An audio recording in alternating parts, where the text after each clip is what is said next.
Don't worry about AI. Well, I don't think we should be worrying about AI as musicians, and there's a good reason behind that.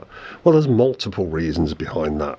I mean, if I try and sort of think about what's happened in the music industry over the past 30, 40 years, you basically hear so many people complaining or misunderstanding the progress side of things. So let's go way back and let's think, well, hang on, where it started with people sort of singing away merrily. Obviously, I don't want to go back that far, but let's assume that there's people there singing with an acoustic guitar and they're singing away merrily, and and then someone thinks, what would happen if we amplify that guitar? So amplifiers were sort of designed and built and things like that, and oh yeah, we can sing to more people if we do that. We put a microphone. I don't know which came first. I'm just trying to sort of suggest that things have happened that have not necessarily gone down well with musicians at the time. So let's look at a guitar, for instance. So you've got an acoustic guitar. There were people competing against each other in a sort of way to play the best acoustic guitar, to play the best that you could.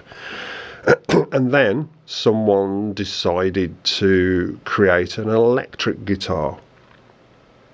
And with that, they had to design, I don't know which came first, whether it was the amplifier, I suppose, don't really know, the amplifier or the electric guitar. Not that that really matters. So we've got an electric guitar, and then people that are playing acoustic guitar are like saying, well, yeah, but my acoustic guitar, I like the sound of the acoustic guitar much better than the electric guitar, and what is it with this electric guitar? I don't really know, I don't really get it. It's never going to catch on, this electric guitar. It's just not going to do anything.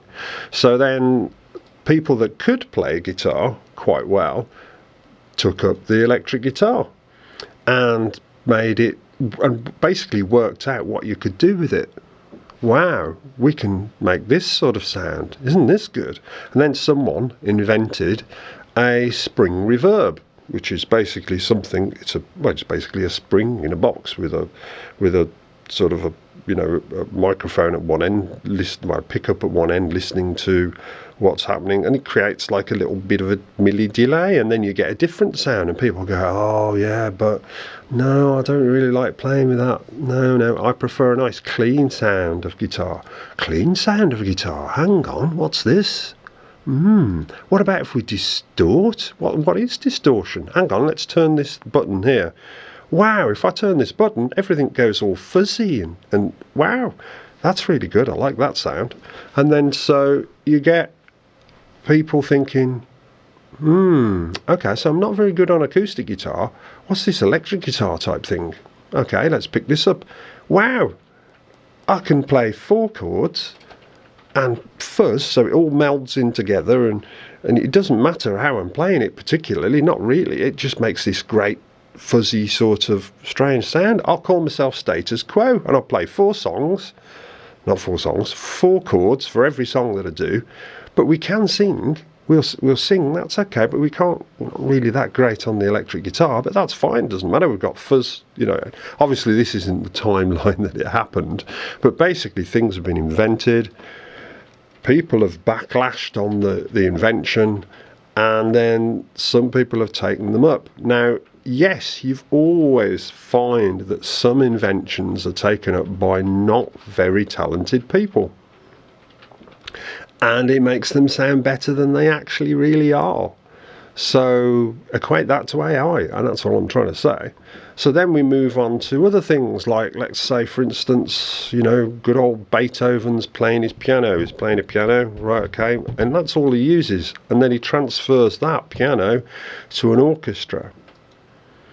So that's brilliant, that's great. So, and then we move along quite a few years, and someone says, well, hang on, this piano sound that I'm getting, I wonder if we can electrify that piano sound. That'd be interesting, wouldn't it?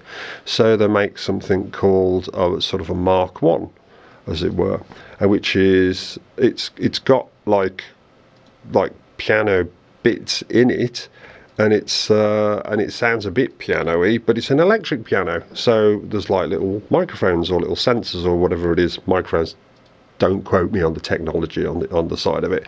Even though I am a bit of an engineer, I'm not going to be getting it perfectly right. But the basic fact is that they made an electric piano, and they made an electric piano with a slightly different sound. People said, no, I don't like this electric piano, I don't like the sound of that. Pianists were going, no, keep the real piano sound. Keep that. That's what we want, as a real piano sound. Proper piano. Don't none of this electrifying stuff.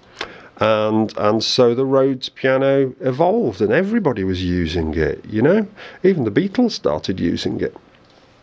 I say even the Beatles, I mean, but the Beatles did use it, didn't they? They used it on their rooftop performance with the fifth Beatle, and nobody really grasped what was going on with that, and of course that happened way before the Beatles got a hold of it. And then you can equate the scenario to multi-track recording, let's say. But before I go into multi-track recording, let's still talk about instruments. So other instruments that have changed over the time: a church organ, an organ sound, which is a reed sound that you play in a church. Yep, there we go. And that was derived really from a keyboard. Obviously it's a keyboard, a piano, and they thought, well, hang on, we've got congregation coming in, we've got loads and loads and loads of people coming in, this piano's not really very loud. This may not be the way it happened, by the way, I'm just sort of making a bit of it up. But so we got an organ, and hang on, if you have a pipe organ and yeah, you pump it with your feet, it's really loud. I like the sound of an organ. What about if we electrify that organ? What about if we use electronics to create, an organ sound? No, you can't do that. It's got to be a church organ. No, keep church organ there. That's it. That's what we want. The church organ. No, none of this electronic sound. What about if we create a synthesized sound? That's good. That's nice. What's this synthesizer? So tell you what, instead of these keys being, mechanical actuators that actuate a little hammer, or open a valve for an organ, they'll push a switch, and they can push a switch, they can turn a little circuit on, and we can make, hang on, oscillator sounds. So we can use various oscillating sounds and create a synthesizer. That's brilliant. No, I don't like synthesizer. No, I'd rather stick with a piano sound or an organ sound. Let's just stick with an organ sound. Real proper sounds like that. None of this synthesizer stuff. And what happened? I mean, the synthesizer sort of took over. Having said that, some songs that with early synthesizers on, and things like mellotrons, which were basically a piece of tape that when you pressed a key, that it read the head of the tape, so you could. It's the forerunner of sampling, basically. That would go up and down on the tape, and it would play a tune. No, you can't use those. That's cheating. Look, if you need a choir, get a choir. Get a full choir. No, but we can do a choir on a keyboard. Look, we can just press this. Look at all these tapes. There's about, God knows how many tapes there. And if I press all my keys together, I've got a choir, and they all go ooh, or they all go ah, depending on which tape you've got on, obviously. And so that was probably not something that people wanted at the time. So let's move on to multi-track recording, which is where I sort of started. So the Beatles, everyone talks about the Beatles. It wasn't the Beatles necessarily that reinvented how to do recording, because at the time what had to happen when it first started recording the process is you'd have to get whoever it was, whether it be a full orchestra, whether it be a full big band, whether it be a 4-piece, 2-piece, whatever it was, they had to perform. So they had to perform their track live in front of microphones, and then it was recorded straight to record, as it were. Then later on straight to sort of tape. I may have got this wrong in the way around it did it. And then they thought, well, hang on, we've got 2 tracks of tape. What about if we put 4 tracks of tape? No, that sounds interesting. What's this then? So we've done a 4-track recorder. Hang on. So we can now, what we can do is we can play the drums. That's really cool. Play the drums with maybe the bass guitar. Yeah, that's cool. We record that onto 4 tracks. So we have a stereo track of the drums, and then we have maybe a bit of guitar, maybe a bit of bass guitar, and then we all bounce all that lot over, and then we'll add some more vocals, and then we'll add the lead vocal at the end. So we'll multi-track, multi-track, multi-track. So many people were like, oh, no, you can't do that, it's cheating, that's just not right, it's just not, you just can't do that, it's just not proper, you shouldn't be doing that. And it goes on and on and on and on. Multi-tracking 4-track, multi-tracking 8-track, multi-tracking 16-track. You get people like not people, but albums like Tubular Bells. So we've got Tubular Bells. There's one person sitting there playing all the instruments, linking them all together, and it was a leading piece of music at the time. But there were lots of people criticising and going, no, get a whole orchestra. If you're going to do something like that, do with a whole orchestra, 60-piece orchestra, record it all in one go. None of this multi-tracking stuff. And people got very used to using multi-tracking. What else? We got vocalists now. Okay, so you're singing along merrily to a track, and you're not the greatest of singer, you're not the most brilliant singer. I think I mentioned this before. And so let's double track it. Or let's just sing slightly differently. That's a good idea. Let's do that. Let's be the Bee Gees and sing falsetto. Let's be Sting from the Police and sing falsetto, which is just a bit of an alien key to singing for a male.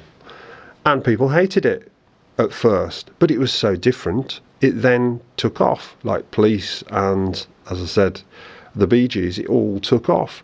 And then people double tracking. Now, the Carpenters were very big on double tracking. So Karen, being an amazing singer, an amazing vocalist, she could double track, and you wouldn't get a phasing effect as such, but you would get just a beautiful tone. I mean, she got a beautiful tone just single tracked. We know this. We've heard the recordings. But it was just slightly different, And again, it was met with, some people didn't like it. Some people didn't like the Bee Gees, I wasn't that keen on the Bee Gees myself. And then Sting came and he sang falsetto. If you hear Sting sing in what I would class as a normal voice, he's pretty ordinary. He's a pretty standard sort of singer. So he decided, and I don't know how it happened, I'm sure there's some history of how he started singing in a falsetto sound. Or maybe that was just all he could do with the way he was writing at the time. I don't know. I'm sure there's another video out there explaining how that works and why it did what it did. So all against that, everyone sort of thought, but it also attracted attention. And let's move into other areas. Let's think about something like, say, for instance, films. I'm trying to say not to worry about AI because it's just the next step in, I suppose, things evolving, really. So let's look at films. I know it's not musically related, but it does relate. So we're looking at films here. So when films started to come out, many, many, many years ago, they were silent, weren't they? And they were black and white. So there was someone wandering around talking, and then there were subtitles on the screen, or in some cases there weren't even that, and then someone would sit there at the cinema and play the piano or play the organ, because there wasn't any sound. And then sound appeared, and everyone went, oh no, because obviously there was quite a lot of actors that their voices were like not really the high point of their skill set, especially with regional accents. And there was a lot of call for for people that were, especially in talking in English, that they were good speakers. There's a good film about that somewhere. I can't remember what it's called now, and that really threw people a wild card. And there were so many actors and comedians that just struggled big time to be talky, to talk and to be recorded, have their voice recorded.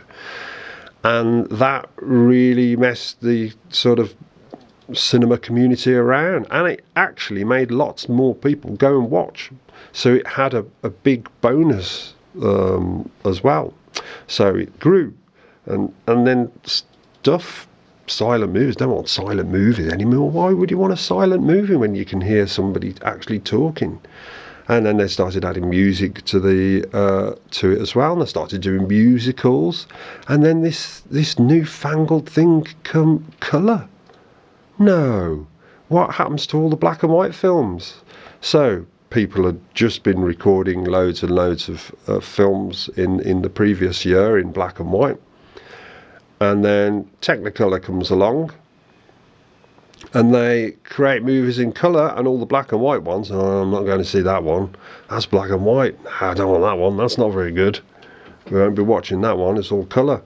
And then we move along a lot further and we get people that can, well, not a lot further, just a little bit further along, and it's all about acting. It's all about voice, it's all about skill on camera, and it's all about how you portray yourself on the camera. And there were so many brilliant films made around that time when we'd got colour, voice, we got music, and we got good actors. And that was an era that was very, very good in cinema. And then we started to get something called CGI. And that's when things started to get a little crazy.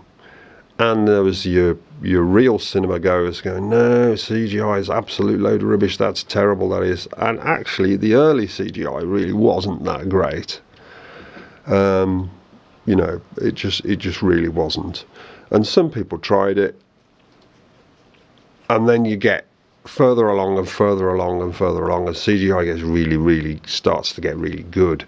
And then a different type of film comes out, a film where you can go into something that can't exist really, or doesn't exist, like sort of space. And I mean, I know they was doing that before with Star Wars with models and things like that, and I bet models didn't really, oh, it's fake. No, if you can't do it properly and film it properly, then why do it? Filming fake models, and with the Thunderbirds did it, didn't they? With models and all sorts of things like that, had models. Battlestar Galactica, I think some of those were models. But then, as I said, CGI got so good that we could do fantasy properly. So then, good old Marvel stepped onto the bandwagon and got awful actors. Sorry to say this, but actors that were sort of famous for other reasons than necessarily acting, and throw them into really strange scenarios, which were all done with CGI. Now you also got your true purists out there, like the Bond films, for instance. Now a lot of the Bond films, although they could have used CGI, they decided not to use CGI in quite a lot of the films. One or two, I think, had a bit of CGI, but it was awful. It really was bad. And so they kept true to their word, and tried to do proper stunts. They did do proper stunts. And you'll find a lot of the Mission Impossible films as well. They did as many stunts as they could, and they did use CGI as well. And we're getting to a point now, I think, where people are getting a bit fed up of CGI. They want real acting again. And of course, there's all the actors that are like, you know, standing there in front of a green screen and trying to make themselves look really good and sort of throwing punches and all that sort of stuff, fighting aliens that don't actually exist on a screen. And we're getting a bit fed up of that. We are getting fed up. So now I'll move back into the music industry. Sorry about that little detour out into the cinema world, but I think it's all the same. It's basically you are seeing something that's a little frightening in your area of creativity, and you don't really know quite what to do with it. So here comes the idea I have in my head as what to do. Right, if you want to use AI, use AI. Okay? If you don't want to use AI, don't. Just carry on as you are. Now, one thing I will always say is if I'm sitting in an audience and there is someone playing guitar and singing, it will blow me away. If they are really good at doing what they're doing, let's say someone like, you know, Ashley Campbell and Thor Jensen, you know, they just need a guitar and their voices, and that's all they need. You know, because they've practiced and practiced and practiced and they know what they're doing. Now, you'll always get people trying to take shortcuts. You'll always get people trying to create new theories and new ideas, and it doesn't mean that it's the wrong thing to do, because it's not. If it creates another spectacle of music, something different. So, but at the moment, all they're trying to do with AI is trying to copy things. It's not really moving things forward. It's just really sort of carbon copying what is already being done. There's nothing really going in the advanced way. No new style of music being created. Over the decades, there has been great changes in music. You know, in the 70s it was like punk rock, in the 80s there was new romantic. I wouldn't say I really enjoyed that, but you've also got in the 70s, well, late 60s wasn't it, with progressive rock, and there's so many different changes. Now country is starting to come into pop. Well, say it's already done it really, to be honest, but country and pop mingling together, and you know, and things like that. But nothing new's really appeared. I mean, we've got rap. Not really a big fan of rap, but that's fine. And everything new that comes along that sounds different gets a bit of negative press, doesn't it? And then if it gets a following, it just carries on and forms part of history. And I actually think that AI will do the same thing. It will. Some people will adopt it, some people won't adopt it. But will it rewrite history? I'm not really not rewrite history, but change the way we do music. I don't think it will. I think people will still want to sit down and listen to a good singer with a good guitar or a good piano or a good acoustic instrument, sing away merrily, or play an organ or whatever it is, you know, an orchestra, a big band and things like that. People will still want to sit and listen to talented people sing and play an instrument. So don't worry about AI, just do your thing. Thank you. If you've enjoyed this video, then please subscribe. Don't forget to like it as well, because if you do like it, that is. I mean, don't like it if you don't like it. So thank you very much. I shall see you on my next video.